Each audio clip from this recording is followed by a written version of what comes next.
Hola, buenos días. Bueno, Pablo, gracias por estar aquí. A vosotros. Si te parece, hago una pequeña introducción del tema que vamos a hablar y también un poco de nosotros. Yo soy Alberto Cortés del equipo de Endeavor España y para los que no conozcáis Endeavor, somos la comunidad global de emprendedores de alto impacto, mayor en el mundo.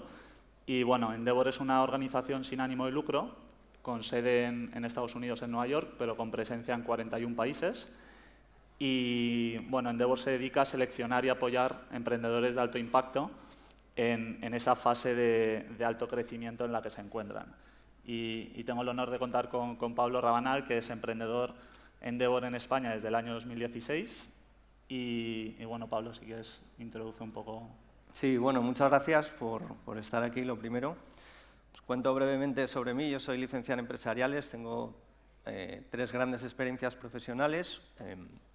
Una fue como productor y distribuidor de cine en una empresa que era de Elías Querejeta y del Grupo Correo, mayoritariamente.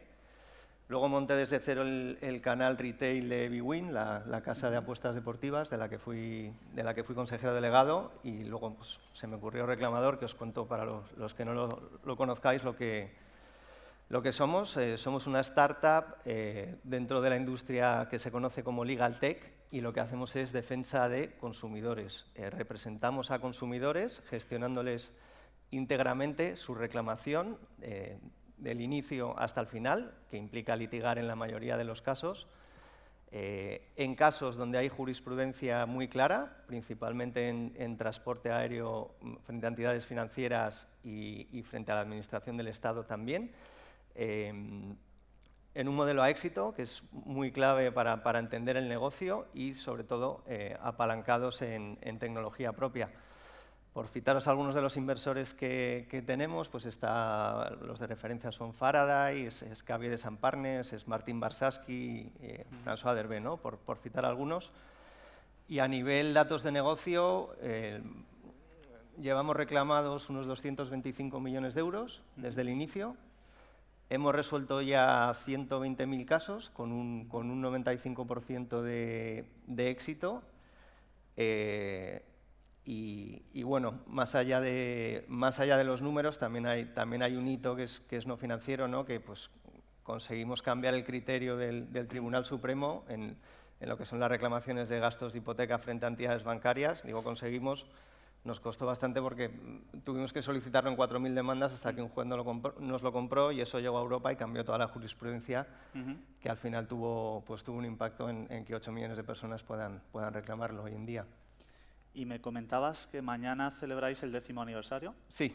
Entonces, si volvemos atrás a los orígenes, yo sé la historia, pero probablemente muchos de los asistentes no. Cuéntanos un poco qué necesidad de mercado viste y por qué surge la idea de Reclamador, y sobre todo cómo fue ese MVP que lanzas y cómo validas que tenías un product market fit, ¿no? Pues sí, surgió. A ver, yo andaba buscando montar un proyecto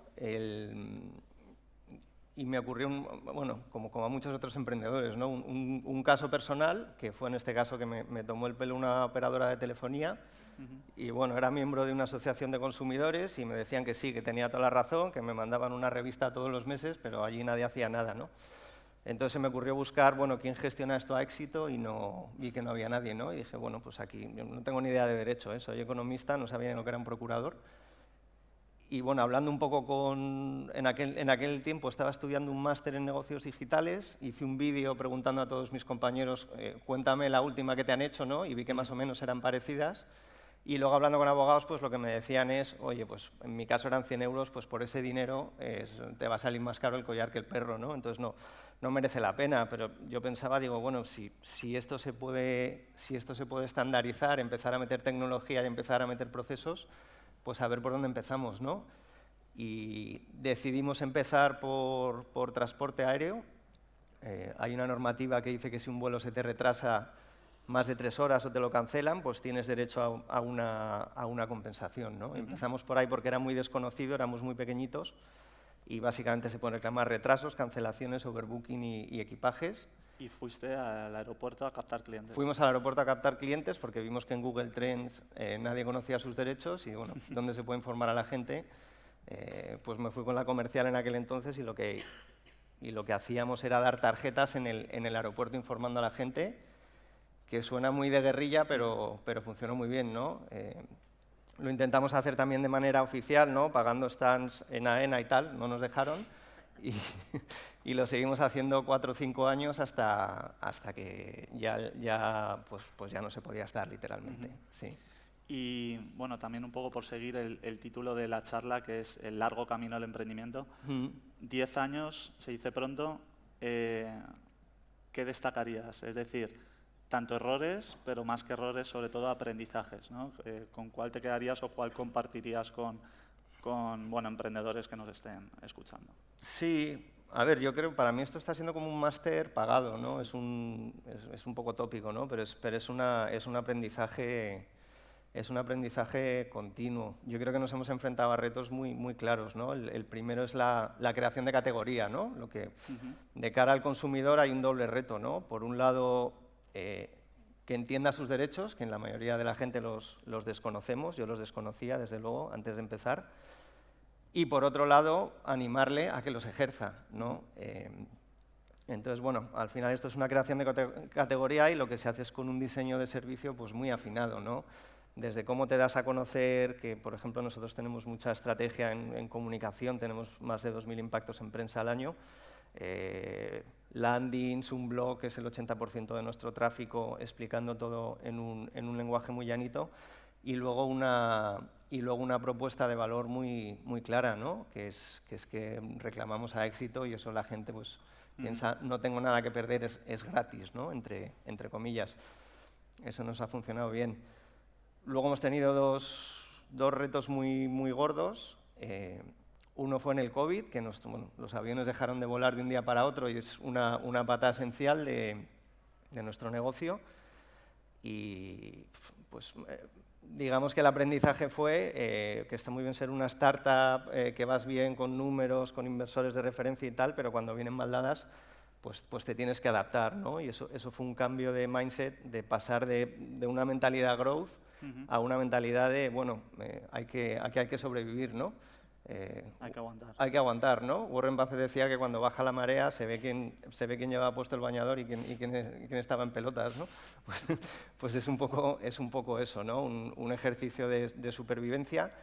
Hicimos un ERTE del 70% de la plantilla, incluido comité de dirección, y la realidad es que se incorporó luego el 100% de la gente, ¿no? Y posteriormente hemos obtenido el certificado Great Place to Work de nuevo, que es con más de un 90% de aprobación. Entonces, yo creo que el aprendizaje de eso es ser hiper claro con tu equipo a nivel de lo que está pasando en el entorno y eso es un ejercicio de grupo, ¿no? Realmente. Y luego pues tenemos un reto recurrente que es el de la gestión de circulante. Lo que hacemos son reclamaciones a éxito, nos implica comernos el tiempo juzgado, ¿no? Por decirlo así, que de media en bancario pues viene a ser 3 años, donde tienes que invertir en abogados, en tecnología, y más allá de solucionar eso con equity, que luego hablaremos de financiación, pero que no tiene mucho sentido, ¿no? Porque es un problema realmente de modelo de negocio, no de crecimiento. Pues lo que hicimos fue operaciones de deuda estructurada con pleitos como colateral, bastante novedosas. En ese aspecto, quería ahondar un poco en 2 retos que vemos comunes en emprendedores Endeavor, que al final están en fases similares a la tuya, que son esas fases de scale-up, de alto crecimiento. Uno de ellos que vemos muy repetidamente es el reto de cómo mantener una cultura saludable en tu startup o scale-up cuando pasas de ser 15 a ser 100 empleados, pues de la noche a la mañana, ¿no? Es decir, cómo mantienes la cultura de esa startup, que al final la cultura y el equipo, ¿no?, cohesionado, pues es súper importante. Entonces, vosotros habéis experimentado ese crecimiento, ese reto, ¿cómo lo habéis gestionado? A ver, nosotros tenemos una cultura muy colaborativa, que va desde el diseño del espacio, pues no hay despachos, las salas son transparentes, ¿no? O sea, al final, cuando te hablaba antes de creación de categoría, esto de democratizar la justicia, ¿no?, que se puede decir así lo que hacemos, pues implica que a nivel de diseño de servicios se tienen que involucrar abogados, se tienen que involucrar los que somos de negocio y se tienen que involucrar gente técnica de producto digital y desarrolladores de software, ¿no? Cada uno hablamos un lenguaje completamente diferente, ¿no? y cuesta mucho entender lo que hace el otro, ¿no? Pues son cosas en general muy técnicas.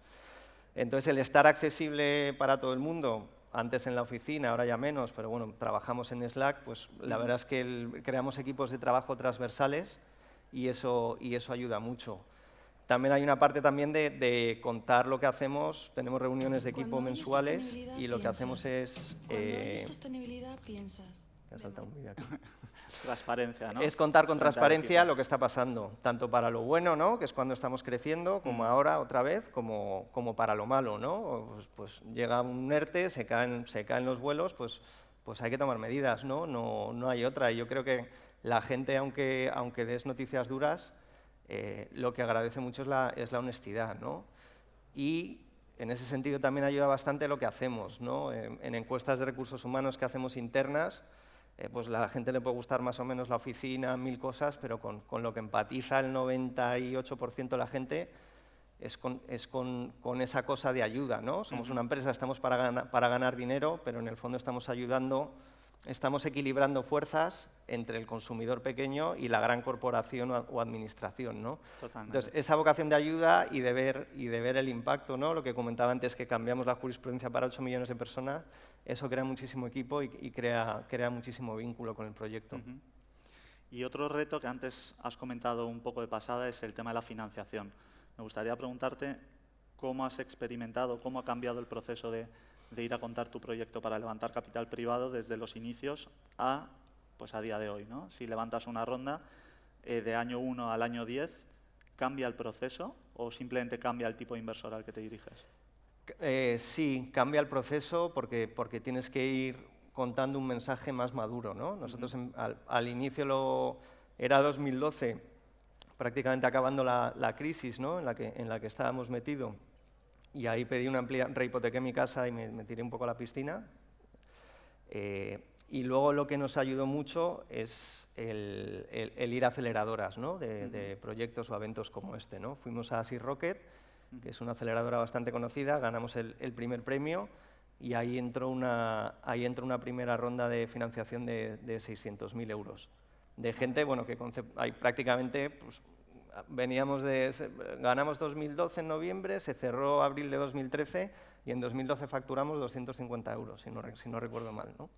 Claro, empezamos teniendo muchos clientes, pero como se tarda mucho en cobrar, pues tardó en llegar la...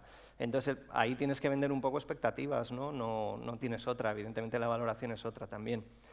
Y luego ya llegamos a 2018 con un equipo mucho más consolidado, creo que en aquel entonces era 70 personas, y utilizamos un poco la misma plataforma. Primero hablamos con inversores de dentro que ya lo conocían y que acompañaron la ronda, y lo que hicimos fue ir a una competición de startups, fuimos al South Summit, que ganamos a Mejor Empresa B2C de todo el evento, y eso pues suscitó el interés de Martin Barsaski, y a partir de ahí pues se formó toda la ronda, ¿no?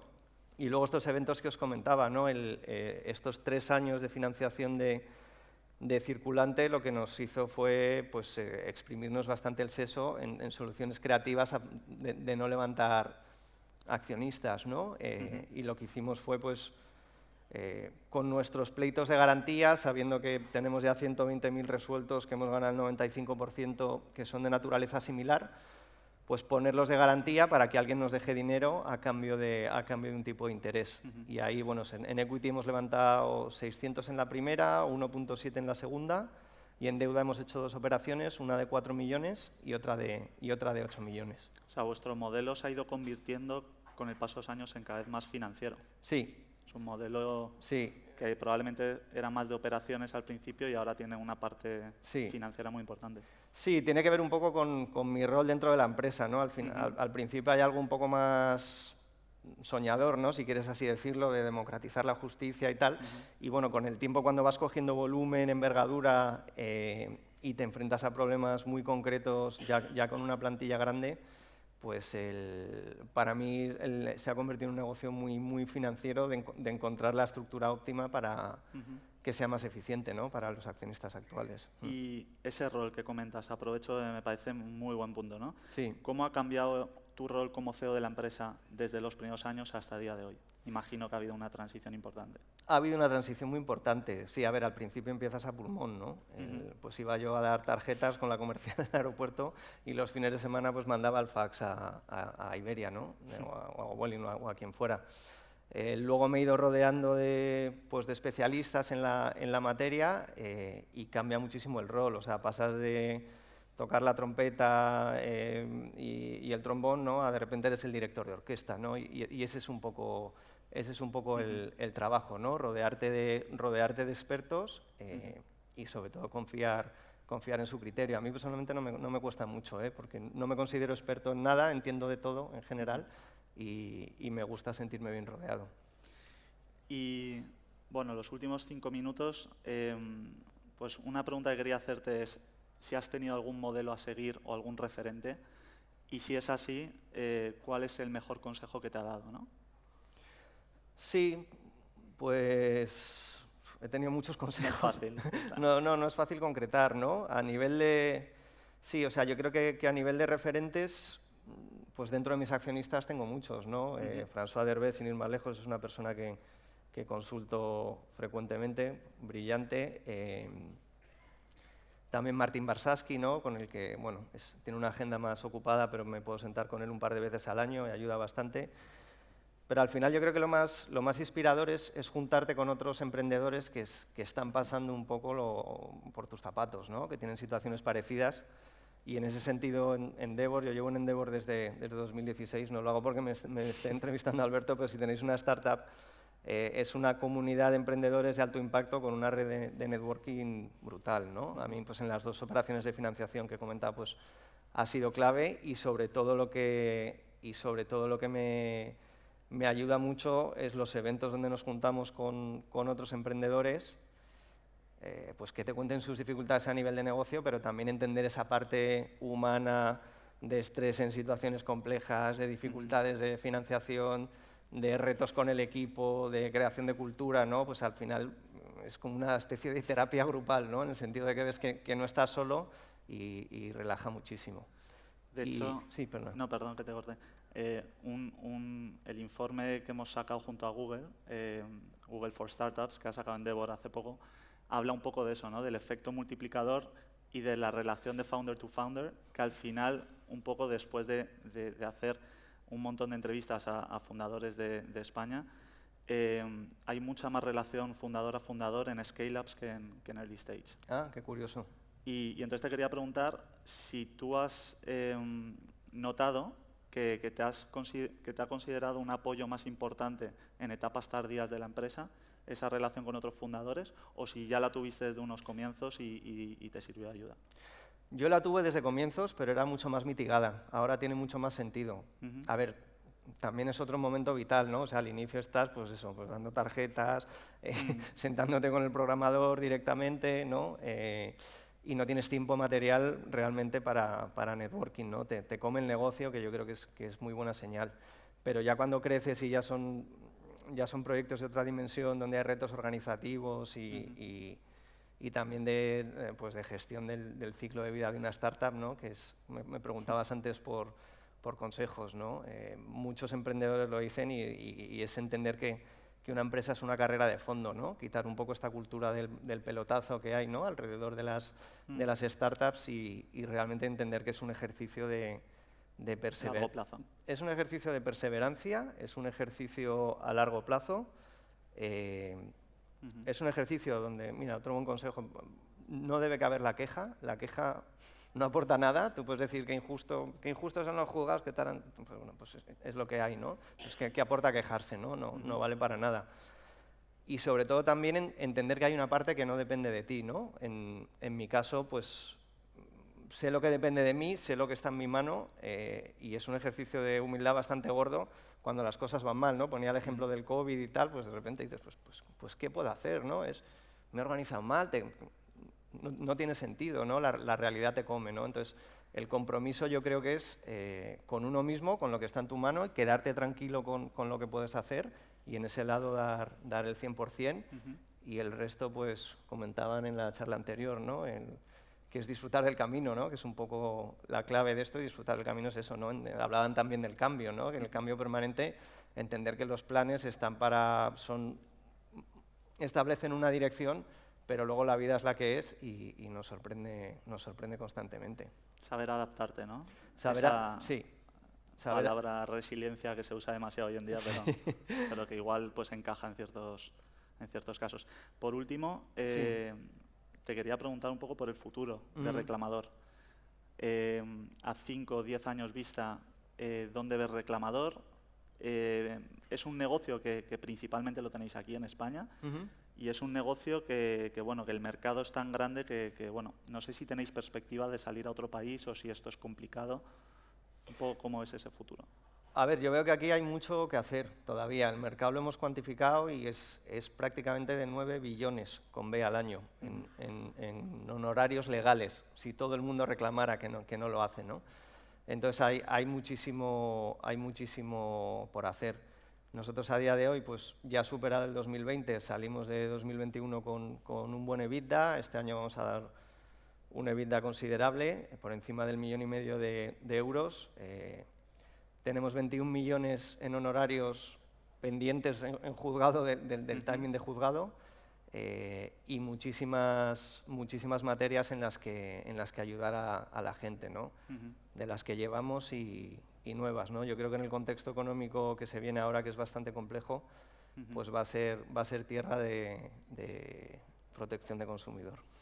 Además hay una parte importante, y bueno, ya nos tenemos que despedir, pero os dirigís a un mercado que hablas de billones, pero hay una parte importante de educar al consumidor, ¿no? O sea, aquí en España igual culturalmente no estamos tan acostumbrados a ejercer esa reclamación, probablemente porque lo vemos como algo súper complicado, y vosotros estáis ahí para facilitar el proceso y también educar al consumidor de que esto no... Sí, de que esto hay que hacerlo, vamos. Pues es lo que hablaba antes de diseño de servicio, ¿no? Siempre reclamar es un coñazo, no le gusta a nadie, cree que no va a salir airoso, entonces internamente lo decimos, o lo hacemos fácil y lo hacemos sexy, o no hay negocio, ¿no? Entonces la educación pasa por hablar en un lenguaje muy llanito que se pueda entender, por gestión de expectativas, por ponerlo fácil y en resumen por hacer la experiencia lo más agradable posible. Bueno, pues nos hemos quedado sin tiempo. Muchas gracias, Pablo. Muchas gracias. Gracias a todos. Gracias.